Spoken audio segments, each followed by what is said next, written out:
The Book of Habakkuk. Habakkuk chapter 1.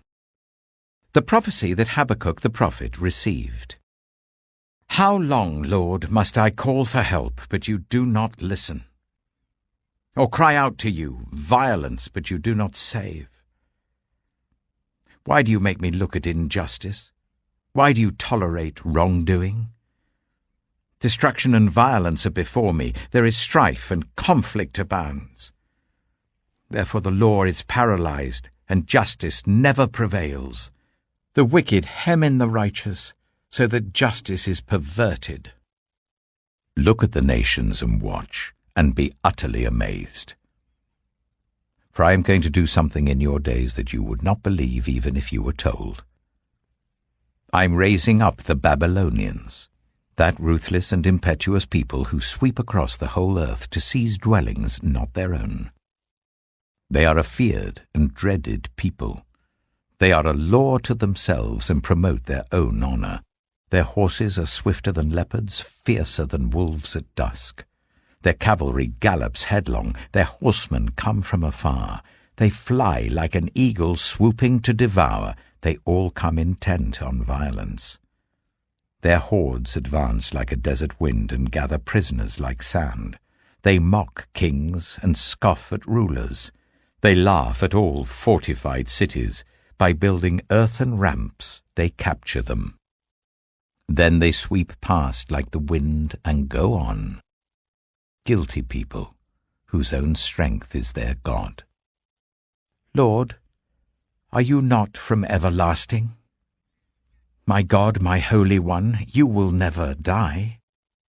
You, Lord, have appointed them to execute judgment. You, my rock, have ordained them to punish. Your eyes are too pure to look on evil. You cannot tolerate wrongdoing. Why then do you tolerate the treacherous? Why are you silent while the wicked swallow up those more righteous than themselves? You have made people like the fish in the sea, like the sea creatures that have no ruler. The wicked foe pulls all of them up with hooks. He catches them in his net. He gathers them up in his dragnet.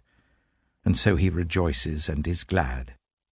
Therefore he sacrifices to his net and burns incense to his dragnet. For by his net he lives in luxury and enjoys the choicest food. Is he to keep on emptying his net, destroying nations without mercy? Habakkuk chapter 2. I will stand at my watch and station myself on the ramparts. I will look to see what he will say to me, and what answer I am to give to this complaint. Then the Lord replied, Write down the revelation and make it plain on tablets, so that a herald may run with it. For the revelation awaits an appointed time. It speaks of the end and will not prove false. Though it linger, wait for it. It will certainly come and will not delay. See, the enemy is puffed up. His desires are not upright. But the righteous person will live by his faithfulness. Indeed, wine betrays him. He is arrogant and never at rest.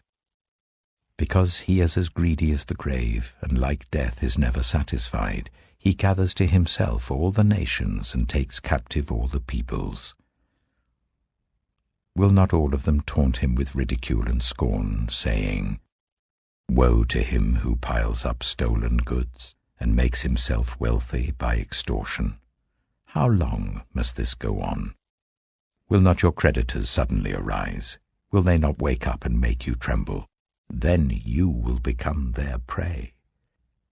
Because you have plundered many nations, the peoples who are left will plunder you. For you have shed human blood, you have destroyed lands and cities and everyone in them. Woe to him who builds his house by unjust gain, setting his nest on high to escape the clutches of ruin. You have plotted the ruin of many peoples, shaming your own house and forfeiting your life. The stones of the wall will cry out, and the beams of the woodwork will echo it. Woe to him who builds a city with bloodshed, and establishes a town by injustice. Has not the Lord Almighty determined that the people's labor is only fuel for the fire, that the nations exhaust themselves for nothing? For the earth will be filled with the knowledge of the glory of the Lord, as the waters cover the sea. Woe to him who gives drink to his neighbors, pouring it from the wineskin till they are drunk, so that he can gaze on their naked bodies. You will be filled with shame instead of glory. Now it is your turn. Drink, and let your nakedness be exposed. The cup from the Lord's right hand is coming round to you, and disgrace will cover your glory. The violence you have done to Lebanon will overwhelm you, and your destruction of animals will terrify you, for you have shed human blood. You have destroyed lands and cities, and everyone in them. Of what value is an idol carved by a craftsman, or an image that teaches lies? For the one who makes it trusts in his own creation. He makes idols that cannot speak. Woe to him who says to wood, "Come to life," or to lifeless stone, "Wake up." Can it give guidance? It is covered with gold and silver. There is no breath in it. The Lord is in his holy temple. Let all the earth be silent before him. Habakkuk chapter 3. A prayer of Habakkuk the prophet on Shigionoth. Lord, I have heard of your fame. I stand in awe of your deeds, Lord.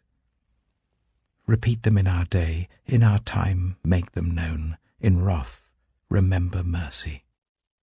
God came from Teman, the Holy One from Mount Paran. His glory covered the heavens, and his praise filled the earth. His splendor was like the sunrise, rays flashed from his hand, where his power was hidden. Plague went before him, pestilence followed his steps. He stood and shook the earth. He looked and made the nations tremble. The ancient mountains crumbled and the age-old hills collapsed, but he marches on forever. I saw the tents of Cushan in distress, the dwellings of Midian in anguish. Were you angry with the rivers, Lord? Was your wrath against the streams? Did you rage against the sea when you rode your horses and your chariots to victory? You uncovered your bow. You called for many arrows. You split the earth with rivers. The mountains saw you and writhed. Torrents of water swept by. The deep roared and lifted its waves on high. Sun and moon stood still in the heavens at the glint of your flying arrows, at the lightning of your flashing spear. In wrath you strode through the earth, and in anger you threshed the nations. You came out to deliver your people, to save your anointed one. You crushed the leader of the land of wickedness. You stripped him from head to foot. With his own spear you pierced his head when his warriors stormed out to scatter us, gloating as though about to devour the wretched who were in hiding. You trampled the sea with your horses, churning the great waters. I heard, and my heart pounded, my lips quivered at the sound. Decay crept into my bones, and my legs trembled. Yet I will wait patiently for the day of calamity to come on the nation invading us. Though the fig tree does not bud, and there are no grapes on the vines, though the olive crop fails and the fields produce no food, though there are no sheep in the sheepfold and no cattle in the stalls, yet I will rejoice in the Lord.